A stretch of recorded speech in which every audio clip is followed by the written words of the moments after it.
Hi, this is the Timeshare Traveler. Question: did the coronavirus create the tipping point for working remotely? Just a little bit of background on me.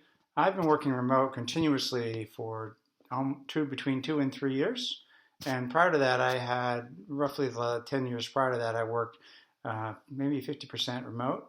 So I've kind of been leading the charge of working remote. And my next phase was to travel around the United States and various places around the world while I was working. And so I was really a traveling timeshare person, but really I'm a remote worker first.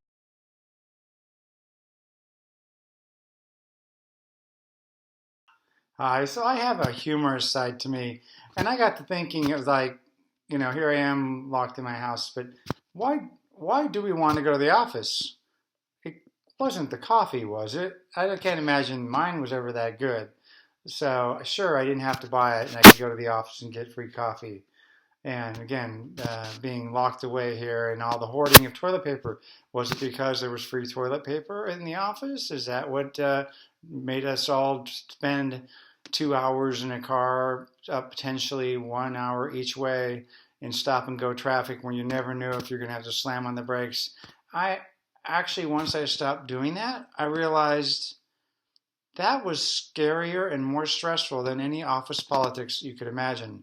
Knowing you're driving 60 plus miles an hour, and at any moment you could be should come to a dead stop and then start back up, and there was not a lot of room for bumpers. So I used to live in California, I now live in Arizona, and a lot of that has gone away, but I remember living in that life and getting used to that life. Um, and and when I stopped doing all that commuting, I realized I had 2 hours of my day, and um, I didn't want to ever give that back up. And so I think there's a lot of people now with the coronavirus that all of a sudden are working remote. I don't know if we'll go back to the way it used to be once we can go out and go work. We may want to work remote.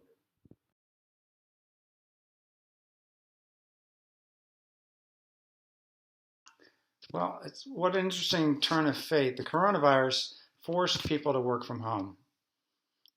Surprising things happened. First of all, we discovered we could do it. We had virtual meetings using Zoom, Teams, WebEx, lots of technology. We shared documents and we worked on them together. We even had social hour where we'd get together with to have a drink, and it'd be everybody remotely, all connected on the internet, having our little drink in our little virtual screen. Maybe that's not as good as being in the office. Maybe there's things that could be improved on, but the reality is it worked. Um, and guess what? We didn't have car accidents because we weren't commuting. So that was a lot of positive things going on because of that. And here's a funny thing that I have always wondered. My commute to the office is basically 5 minutes. And that's really, I always joke about this. Sorry, you'll have to put up with it. But, 5 minutes is about how long the first cup of coffee takes, because I don't wait till the pot finishes brewing. I pull it out, fill up my coffee, and then put it back and let it finish brewing.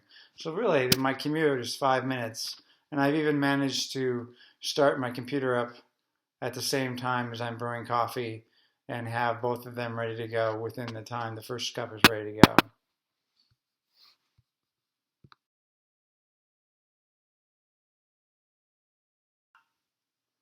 The economics of working remote are huge. Companies save office space costs. Cost of a parking lot in metropolitan areas is in the millions per acre. In fact, rumor has it that the Google bus, or that's people ride to work at Google on a bus, the reason they justified it was they counted up the number of parking spaces that would be required to bring a bus load of people and figured buying a bus was a whole lot cheaper than even paying a bus driver, let alone the benefits of people working while they were on the road versus being stressed out in traffic. Um, the experience I had working remote is I tend to use my commute hours that I normally would have, and I tend to work a little bit longer.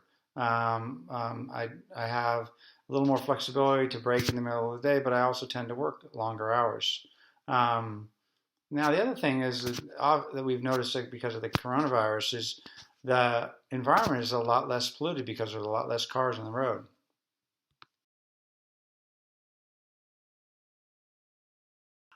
So, what are the ramifications of having all this freedom, all this remote working remote from home or wherever?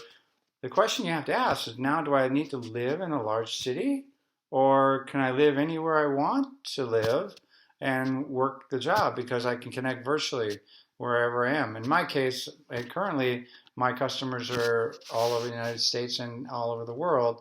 So I never go to see my customers. I work with them remotely, and I've been doing that for many years. Um, Another thing I've realized is even with my kids, I now can connect to them virtually, and I tend to spend more time with them now, even though we're remote, than I did when I lived close to them. So I think the ramifications are huge. Our flexibility. Do we even need to live in a home? And I'm a good, perfect example. My plans are when the virus lets me travel, I'm going to be traveling around the United States, living in a different location. I want to see the country, not be locked into 2 weeks a year. So I think there's huge ramifications and huge positive opportunities for remote working.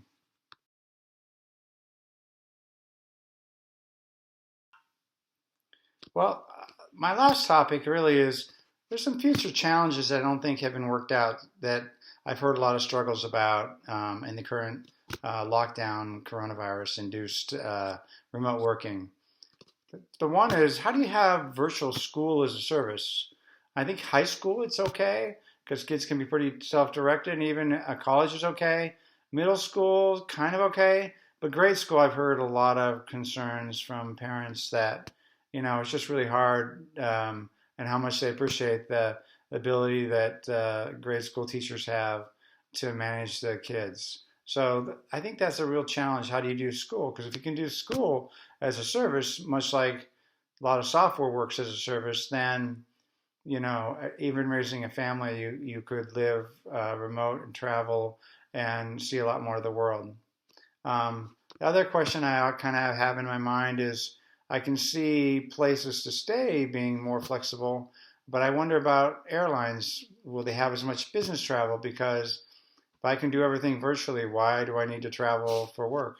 I can just, I might have to get up worry about time zones, but other than that, a lot can be done even remotely. One of the other things that's been interesting is I've gotten to know people a little bit more now that they've been locked in their homes. So their kids come in, their dogs are there, so they have their pet person, or they have young kids, and that's not necessarily a negative thing.